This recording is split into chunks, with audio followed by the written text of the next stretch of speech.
Sunshine, proper mad for it. Yes, people, how's it going? Welcome back to Lily White Lane. I hope that you're all having a really good Tuesday and week wherever you are in the world and whatever you are planning to get up to. If you're new here, make sure, if you haven't already, to smash that subscribe button, give it a rocky right hook, hit that like button as hard as you possibly can. It hugely helps us out in the YouTube algorithm. Destroy that notification bell so that you'll be notified every single time we upload a new piece of Spurs of football content. And finally, be sure to comment all of your thoughts and opinions down below. Enough faffing about, let's get cracking with this knacking and let's talk Tottenham. We're going to be going through some transfer news and all sorts of different bits and pieces and bits and bobs in this video. So I want to start things off by talking about the news that the NFL logo and the F1 Drive logo are now on the club shop. Now, I wouldn't have as much of a problem with this if there was some recognition for club legends in the history of the football club in and around the stadium, but there isn't. So I have a major problem with this. I am not a happy sausage about this. Where is the statue for Bill Nicholson? It's non-existent. Where are the posters surrounding the stadium about historic events, days and matches like Chelsea have at Stamford Bridge? They're non-existent. Where's the stand in our stadium named after Jimmy Greaves? It's non-existent.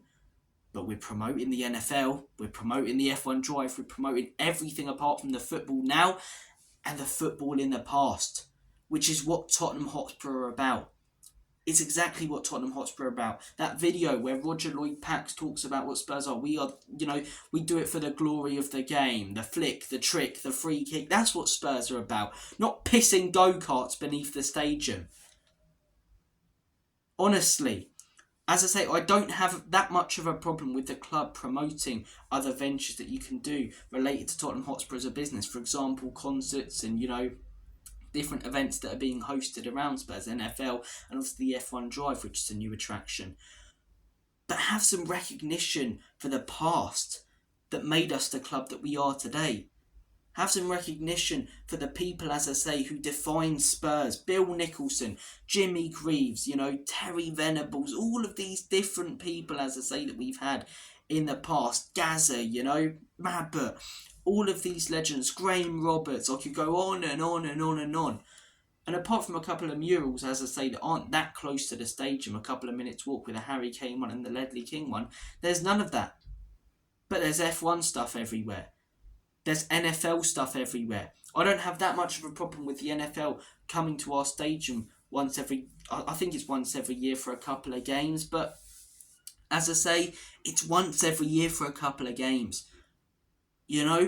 This is Tottenham Hotspur Football Club, and it'll always be Tottenham Hotspur Football Club before it's a business. The fans are the most important part of any football club, and without the fans, as I say, this business doesn't exist. So for anyone who says business over the football club and Tottenham Hotspur are more of a business, you're talking out your backside. Because yes, we technically are a business like any other football club or organisation, but it's the fans that are the heartbeat of this business and football club, and without them, there is no business. And what I want to see when fans are being charged the highest season ticket prices and ticket prices in the league, when inflation's going up across the country, is top results. But we're not getting top results because the money that the ownership has is being invested in pissing go-karting so kids can act like Mario and Luigi underneath the stadium. It's bollocks.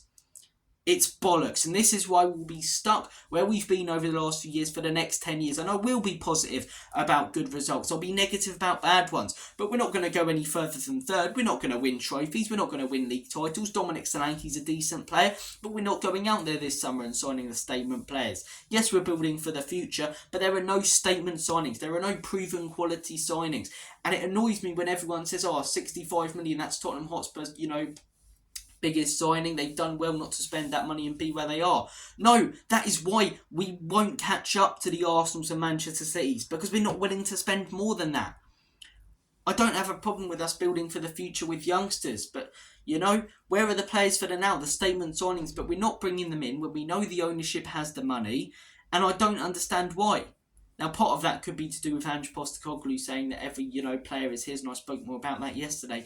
But when you've got an ownership constantly promoting F1 stuff and NFL stuff, and then you're seeing some of the players that we're bringing in and the money that's being invested into other events and things surrounding Spurs as a business, it pisses me off, man. It really does.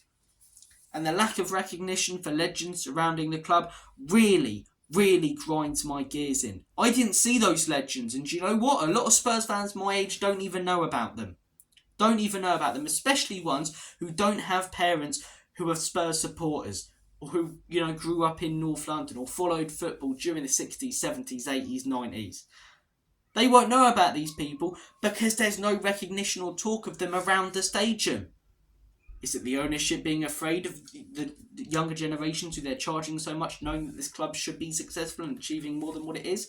Maybe, but as I say, you know, there's a lot of Spurs fans my age who won't know Jimmy Greaves, who won't know Bill Nicholson.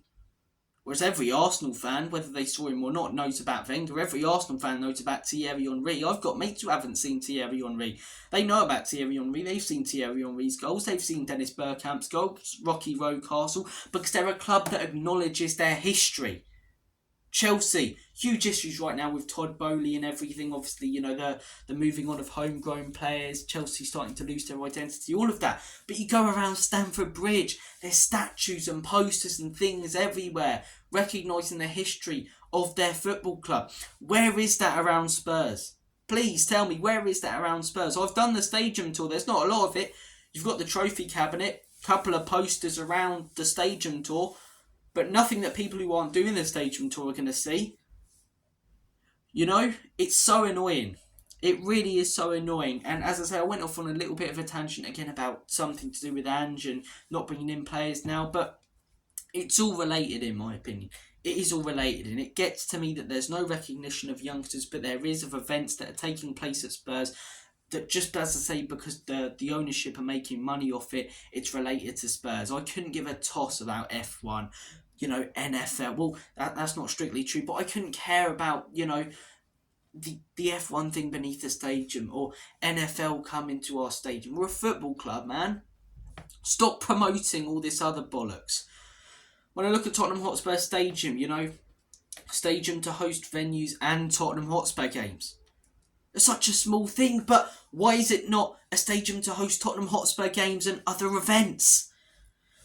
You know, this club, this is the reason we won't move anywhere. We're more fussed about investing in all these different things, about the ownership making money for their business model, and we're a football club. That's what we are. The heart and soul of Tottenham is a football club, and the history and the legends that aren't being recognised by this ownership. It's really frustrating. I've gone off on a real tangent there, but guys, comment your thoughts and opinions down below on the NFL logo and the F1 Drive logo being on the stadium. Look, next thing I do want to discuss, I've got to calm down before I move on to the next thing. Oasis are back together, happy again. So, look, Manor Solomon to Leeds, it looked like it was pretty much all done, medical completed, but there's been some potential issues with that transfer saga. Now, Manor Solomon's a player who hasn't really had a chance at Spurs. Is it potentially something to do with the political situation with Israel and him being from Israel? Posts on Instagram, Twitter, and the reception he'd get in the stadium and in different stadiums? Potentially. That's not a can of worms that I want to open on this channel. I'll never go political. I have my own opinions, but this is a Spurs channel, and I talk football like so many other people do, almost as an escapism, because I don't want to be talking about all the miserable news and sad stuff. But that's surely a factor as to why we're selling Manor Solomon on, and definitely a factor as to why he hasn't played. Yes, he had the injury at the beginning of last season, but he hasn't been injured for most of this year. So, look, Manor Solomon's a player who we know has the potential, but hasn't quite worked out at Spurs. Only had the 1 year. I'd personally be willing to give him more time, but as I say, people have their different political opinions that can influence their opinion on a player, which has nothing to do with what they've done on the pitch. So Manor Solomon moving to Leeds, as I say, if he does go, I wish him all the best. If he doesn't, I think he could be a decent winger. I'd choose him all day long over Timo Werner. He should be our third choice winger at least. You have Son, Odebert, and him, in my opinion. Him over Timo Werner, him over Johnson on the left. So, comment your thoughts and opinions down below on this saga. And the final piece of news I do want to discuss, Sergio Regulion.